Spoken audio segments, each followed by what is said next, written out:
오순절 성령 강림을 통해 초기 기독교는 선교의 경계를 넓혀가게 되는데요. 하나님의 영이시며 그리스도의 영이신 성령께서 그 일을 이끌어 가셨습니다. 오늘 우리는 교회력으로 성령 강림 후 네 번째 주일을 맞이하고 있습니다. 누가복음 10장 1절에서 11절 72 제자의 파송 단락이 본문으로 주어집니다. 하나님 나라 확장과 제자의 파송이 서로 매치를 이루고 있죠. 앞선 9장에 12제자의 파송 단락이 있습니다. 10장에는 그 인원이 72명으로 늘어나게 되고 주님이 요구하시는 사안과 제자들이 갖추어야 하는 준비가 더 상세하게 언급됩니다. 모세의 지휘로 이스라엘이 출애굽하여 가나안으로 향할 때에 민수기 11장을 보면 70명의 장로가 선별되고 이들에게 하나님의 영이 내려 백성을 지도하면서 모세를 보좌하는 역할이 주어집니다. 그때 자리에 함께 하지는 않았지만 진중에 있던 엘닷과 메닷 또한 영을 받게 되므로 동역자는 72명이 됩니다. 오늘 본문에서 파송받는 제자의 수와 같죠. 새로운 출애굽이자 진정한 구원과 해방인 하나님 나라의 임함을 전하는 이들, 이렇게 해석이 가능합니다. 설교는 본문의 지면을 살피어서 그 내용을 풀어가는 것으로 진행하려고 합니다. 후에 구체적인 두 사안, 제자 파송에 있어서의 준비 그리고 평화의 인사가 가지는 의미에 대해서 살펴보겠습니다. 주님은 누가복음 9장을 시작하시며 예루살렘으로의 여정, 십자가의 길을 결단하시고 죽음과 부활에 관해 처음으로 제자들에게 알려주셨습니다. 23절에서 누구든지 나를 따라오려거든 자기를 부인하고 날마다 자기 십자가를 지고 나를 따라오너라 말씀하셨죠. 제자가 따름의 자격을 갖추고서 동역하기를 바라고 계시며 자신이 떠나간 이후에 남겨질 그들이 하나님 나라 사역을 계속할 수 있도록 준비시키고 있습니다.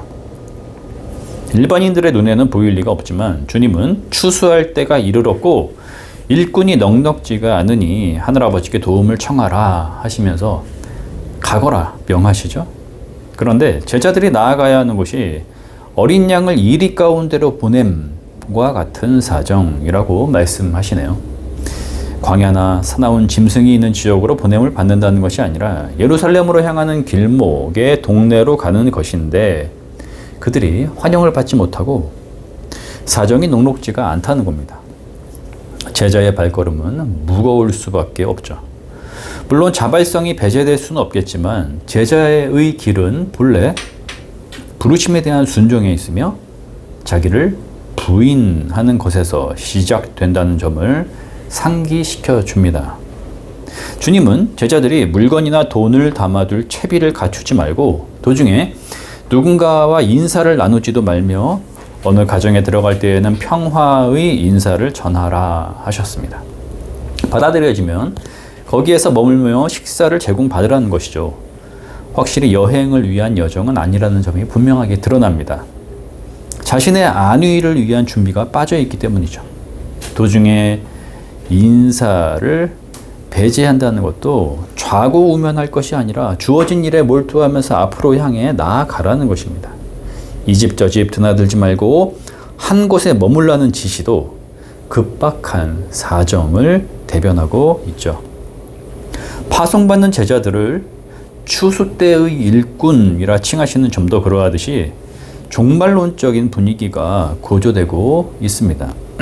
때가 찼고 하나님의 구원이 임했으며 지금은 돌이켜야 하는 시간, 잔치가 벌어지는 순간, 임박한 심판의 결산이 준비된 때라는 것입니다. 우리는 종말론적이라는 표현 자체에 거리감을 느끼고는 합니다. 현실과는 먼 막연한 미래, 공상과학 소설에서나 다룰 법한 지구 종말의 때, 그러한 정도로 생각하기가 쉽죠. 하지만 그렇지가 않습니다. 예수 그리스도의 재림으로 하나님 나라의 완성을 보게 되는 시점 또한 분명 종말의 그때이지만 생명의 주권자이신 하나님 안에서 생명을 부여받아 오늘 누리고 살아가는 모든 인간은 지금 당장의 현실이 언제나 최종적인 순간이라는 점을 깨닫는 지혜가 필요합니다. 생명은 자기 자신이 누린다거나 컨트롤할 수 없고 인간은 5분 앞의 일을 알 수가 없기 때문입니다. 그렇게 본다면 제자의 선교 활동에서 그리스도가 위임하시는 평화의 메시지, 곧 복음을 믿고 구원을 받으라는 증언은 전하는 이나 듣는 이 모두가 언제나 가장 시급하고 유일회적인 기회로 작동됩니다. 주님은 제자들이 병을 고쳐주며 하나님 나라가 너희에게 가까이 왔다 하고 선언하라 말씀하셨습니다. 여기에서의 병 고침은 육신적 질병의 치유만을 한정하는 것은 아니겠죠. 1세기에는 거기에 초점이 맞춰져 있었겠지만 지금은 사정이 다르게 의료기술이 발달하고 전문적인 치료가 병원에서 이루어진다는 점, 심리적이며 내면적인 고통에 시달리는 현대인들이 많다는 점, 사회와 집단적 피로, 불안 같은 노이로제 현상들이 넘쳐난다는 점을 놓고 볼 때에 모든 방면을 아우르는 삶의 회복, 생명 살림의 의미로 받아들일 수 있겠습니다. 결국 생의 최고 의미를 찾는 일은 예수 그리스도를 믿음으로 생명을 누리는 것, 곧 구원에 있으니까요. 이러한 치유와 회복은 다만 이론적이거나 교리적 차원에서 다루어지는 것이 아니라 복음이 선포되는 우리의 삶의 자리에서, 일상에서 구체적으로 드러나고 있는 현실이라는 것, 제자는 그것을 경험하는 사람이라는 것입니다. 앞서 어린 양을 이리들 가운데로 보내는 것과 같다라고 하신 말씀 속에 이미 담겨 있지만 배척과 무시로 되돌아오는 반응을 예상할 수 있어야 합니다. 제자가 파송받는다는 현실은 자신의 신념이나 실리를 펼치는 일이 아니죠. 때문에 상황을 받아들일 수 있어야 하며 동시에 발의 먼지를 털며 그러나 하나님의 나라가 가까이 온 줄 알라 말함으로써 조용히 경고의 대응을 할 수 있어야 한다는 겁니다. 발의 먼지를 턴다라는 표현이 구체적으로 어떠한 뜻을 가진 행동이었는지 우리가 잘 알 수는 없지만 아마도 1세기 고대 이스라엘에서 통용되던 관용적인 의미가 있었을 겁니다. 대략적인 느낌은 알 수가 있죠.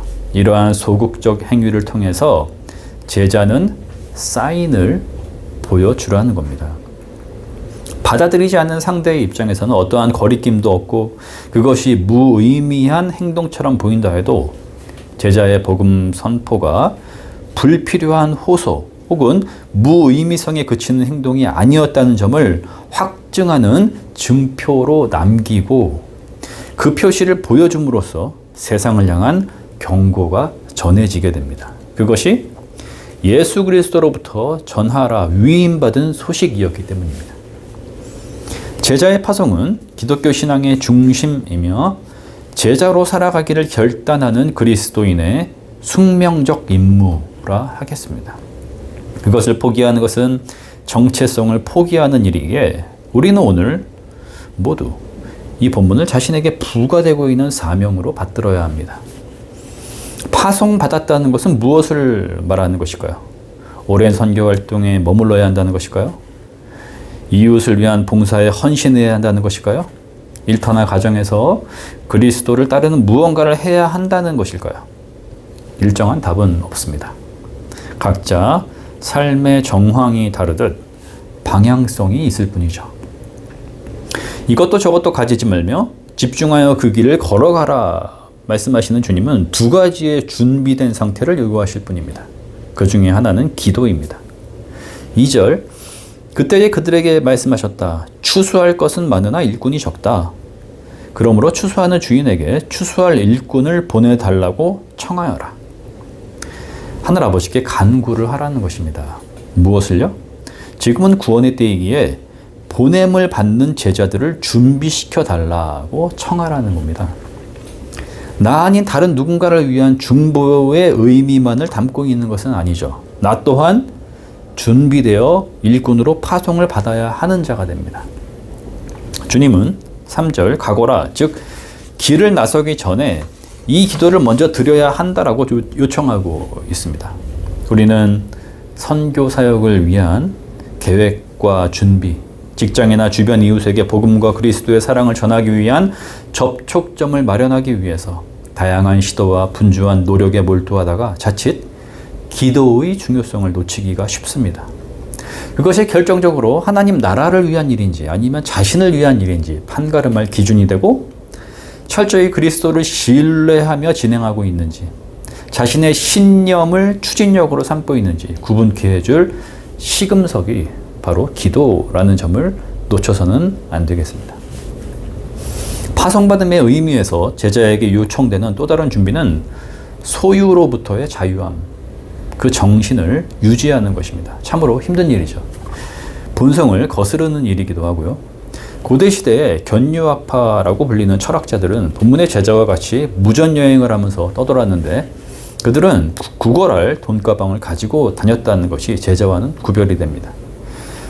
사도행전 4장 32절을 보면은 믿는 무리가 한 마음과 한 뜻이 되어서 자기의 것을 주장하는 이가 없고 서로 재물을 통용했다. 이러한 언급이 있습니다. 원시 기독교 교회는 사유재산을 극복한 공동체였죠. 역사적으로 수도원이 이러한 모형을 근본적으로 추구하려고 했습니다. 소유지향적인 인간의 본성이 세상의 성공을 위한 원동력이 된다라고, 물질의 선용을 통해서 의미 있는 일들을 추구할 수 있으니까 부의 축적이 중요하다라고 말하는 현대사회에서 오늘의 말씀은 어렵게만 들립니다. 근본적인 정신, 곧 방향성을 잃지 말아야 하겠죠. 그것은 하늘 아버지를 향한 신뢰입니다.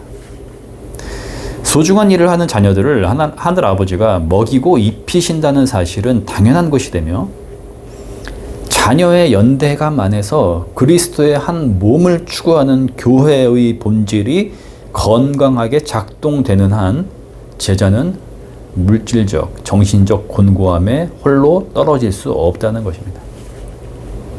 양극화된 21세기 대한민국 교회를 향한 시대적 요청의 말씀이라 하겠죠. 야고보서에서 말하듯 그리스도 안에 있는 형제와 자매가 지금 헐벗고 굶주리고 있는데 믿음이 있다 하면서 말로서만 인사를 건네는 이가 있다면 그 믿음은 죽은 것과 다름이 없다라고 선언하고 있다는 점을 간과해서는 안 되겠습니다. 파송받은 제자는 평화의 인사를 건네이라는 명령을 주님으로부터 받습니다. 이 집에 평화가 있기를. 이 인사를 중요하게 여기고 실제로 그대로 행하는가, 아니면 쉽게 여기고 넘어가는가, 이것이 제자의 정체성을 결정합니다. 그 밖에 다른 중요한 말들이 많이 있을 것 같고 당장에 필요한 위로나 설득이 먼저일 거다라는 유혹을 받기도 할 겁니다. 하지만 제자는 평화의 인사를 통한 축복의 중재자가 된다는 놀라운 사실을 가볍게 여겨서는 안 됩니다. 1세기의 배경에서 평화를 뜻하는 인사 샬롬은 일상적으로 쓰였지만 그들은 평화를 바랬다기보다는 억눌리고 궁핍했던 삶의 자리에서 하나님의 정의와 보복을 기대하고 있었을 겁니다. 로마든 사마리아이든 부유한 권력자들이든 일정한 대상을 향해서 말이죠.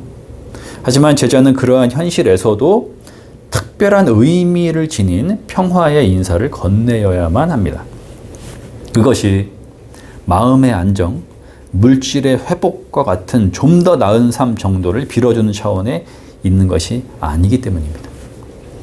하나님의 구원이 도래했으며 메시아적 평화가 임했다라는 사실을 그들에게 알리고 그 소식이 당신과 가정에 임한 복음의 축복이라는 것, 곧 현재 임한 현실이라는 것을 전하는 것이죠. 예수 그리스도가 평화의 주체이시기 때문입니다. 요한복음 14장 27절, 나는 평화를 너희에게 넘겨준다. 나는 내 평화를 너희에게 준다. 내가 주는 평화는 세상이 주는 평화와 같은 것이 아니다. 사도행전 10장 36절, 하나님께서는 이스라엘 자손에게 말씀을 보내셨는데 곧 예수 그리스도를 통하여 평화를 전하셨습니다. 여기에 근거합니다.